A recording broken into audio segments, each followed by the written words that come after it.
बिस्मिल्लाहिर्रहमानिर्रहीम।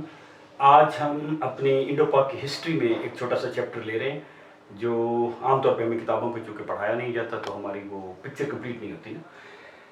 एक शख्सियत है जो 1859 में पैदा हुई हैं और 1937 में उन्होंने वफात पाई। अब 1859 हम कंसीव कर सकते हैं कैसे हालात होंगे। अंग्रेज़ों ने लाखों मुसलमानों के घर उजाड़े हैं और जो कत्लेआम किया है, जंग आज़ादी और वो सारा माहौल है, उस माहौल में वो पैदा हुए हैं इंडो पाक में। मैं उनका नाम नहीं बताऊंगा, आपने गेस करना है। और जाहिर है उस माहौल में पैदा हुए हैं तो वो सारे असरात वो देख रहे हैं। पढ़े लिखे घराने से हैं जिनके घरों में उस वक्त पढ़ाई लिखाई होती है। और आप देखिए 1900 में और हमारे टाइम लाइन्स में देखें तो 1937 में वो फौत हुए। तो दो बड़े वाक़यात, यहाँ पे एक बहुत बड़ा इंटरनल वाक़या हुआ है, ठीक है, इस्लाम के ख़िलाफ़ एक साजिश मिर्ज़ा कादियानी की। ये मिर्ज़ा कादियानी कहीं 1839 में पैदा हुआ था।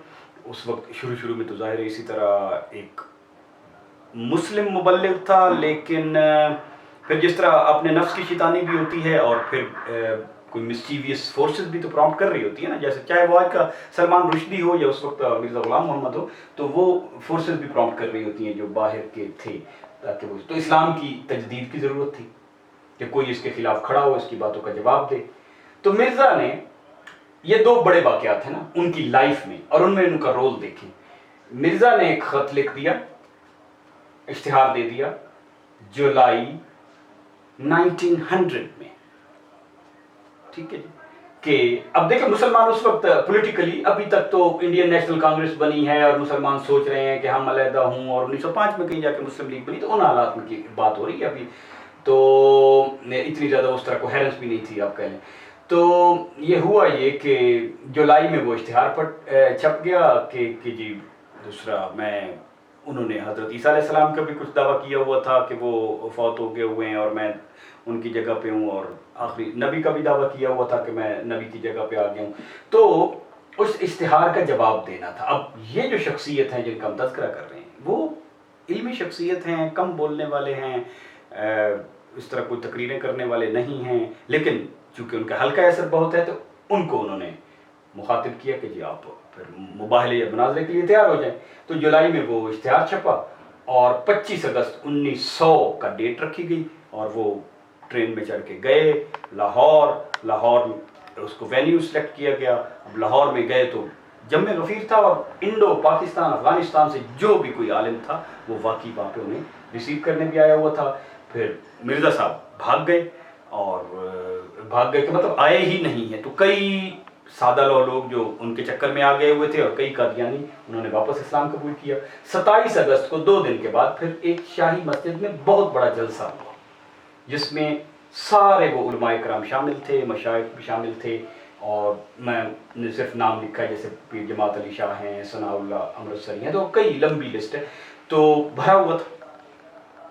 एट द एंड जो फातह कादियानियत का खिताब मिला है वो इस शख्सियत को मिला है, जबकि उस वक्त उनकी उम्र 42 थी और ये उसकी वजह से। और 2 साल बाद उन्होंने फिर अपनी एक तसनीफ़ लिखी सैफ़ चिश्तियाई, जिसमें उन्होंने उनके सारी चीज़ों का, मिर्ज़ा की सारी चीज़ों का मुदल्लिल जवाब दिया, और उसका जवाब ज़ाहिर है आज तक उन्हें दे नहीं सके। आज जो हम बात करते हैं कि 1974 में भुट्टो साहब के दौर में जून से सितंबर तक एक असम्बली में बहस हुई और सितंबर में फिर हमारा कानून चेंज हुआ और इस फितने को एक फुल स्टॉप मिल गया लीगली, ठीक है। तो उसके पीछे ये इतनी लंबी जद्दोजहद है, वो लोग खड़े हुए हैं जिन्होंने असल में उसको अरेस्ट और स्टेम कर दिया, उस फितने को बिल्कुल बबंगे दहल जैसे। उसके बाद अब इसकी एक मुझे याद आ गया कि मिर्ज़ा ने अपनी किताब में या तफसीर में एक बंदे पे जिस पे सबसे ज़्यादा लानत की है वो इनका नाम है, और 1000 दफ़ा उसने उस पर लानत हो, और बाद में सुना है कि वो जो किताब छपी है तो उस पर ऊपर लिखा होता है उस पर लानत हो और ऊपर लिखा होता है 1000 दफ़ा, लेकिन शुरू में वो 1000 दफ़ा कई सफ़े भरे हुए थे। तो उसको इतना ग्रज था कि उसकी वजह से उसकी सारी तहरीक का बेड़ा गर्क एक शख्सियत कर दी। तो ये है तजदीद मुजद्दिद लोग और अहिया वाले, ठीक है, रूहानियत। इसके बाद आ गई یہ بالکن وار شروع ہوگی 1914 میں. یہ ہماری کتابوں میں تو نہیں لکھی جاتی, جان کے نہیں لکھی جاتی کہ مسلمانوں کو پتہ نہ چل جائے کہ یورپ نے کس طرح سے ہمارے بیڑا غرق کیا ہے ایز این امہ. بالکن وار آسٹریلیا, اٹلی اور وہ ایسٹرن یورپن تھے, انہوں نے ٹرکی کے خلاف باقاعدہ طور پہ ایک وار شروع کر دی, اور اس میں آٹومن کو انہوں نے کہہ لیں کہ شکست دی. پھر تھوڑی دیر کے بعد, کچھ دنوں کے بعد, اگلے سالوں کے بعد آٹومنز تھوڑا سا انہوں نے علاقہ ری گین کیا, لیکن وہ آپ نے بیسیکلی کریک لگا دیا. بعد میں ورلڈ وار شروع ہو گئی. ورلڈ وار شروع ہو گئی تو ظاہر ہے اس کے بعد ہمیں پتہ ہے کہ وہ آٹومن کیلفٹ جو سمبولک ایک مسلمانوں کی تھی, وہ بھی ان کو تو نہیں اچھی لگتی تھی نا, کیونکہ تو وہ بھی جس کی تحریک خلافت میں ہمارے یہ نام تو ہم نے سنے ہوئے, محمد علی جوہر, شوکت علی, حکیم اجمل.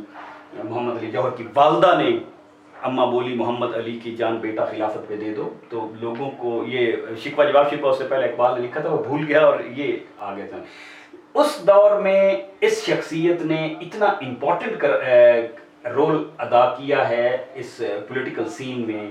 جب سلطان عبد الحمید جو تھے ٹرکی کے, سلطان عبد الحمید کی ویلیو یہ تھی کہ پیرس والوں نے حضور صلی اللہ علیہ وسلم کے اوپر ایک ڈرامہ بنانے کی, پیرس میں ایک ڈرامہ شو بنانے کے لیے اناؤنس کیا. سلطان عبد الحمید نے ان کو کہا کہ آپ یہ کر کے دکھائیں تو ہم پھر دیکھیں گے کہ کیسے آپ کر سکتے ہیں. تو باقاعدہ طور پہ نہ صرف انہیں کینسل کرنا پڑا, سلطان سے معافی بھی مانگنی پڑی یورپینز کو. تو وہ اس لیول کے لوگ تھے, تو ظاہر ہے پھر ان تک وہ پھر ایکٹیویٹ ہو جاتے ہیں نا, ان کو معزول کیا گیا. تو یہ اس شخصیت نے یہ پہچان لیا تھا کہ now it is the beginning of the final fall.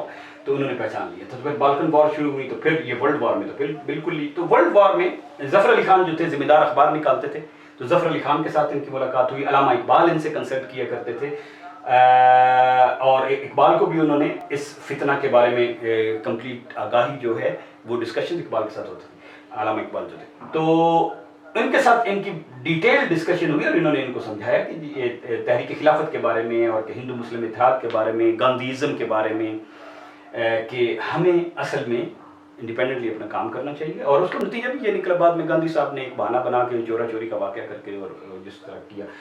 تو ان وارز میں انہوں نے گھر کا سامان فروخت کر کے جنگوں میں حصہ ڈالا ہے.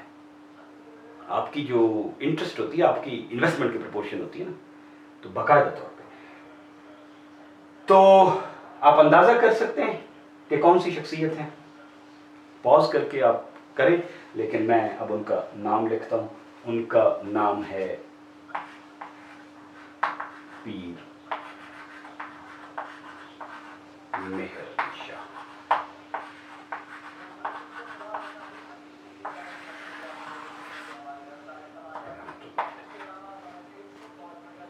تو ہم اسی طرح فل کرتے رہیں گے انشاءاللہ گیپس جو ہمارے ٹیکسٹ بک میں نہیں ہیں. منشد اللہ الہ الا انت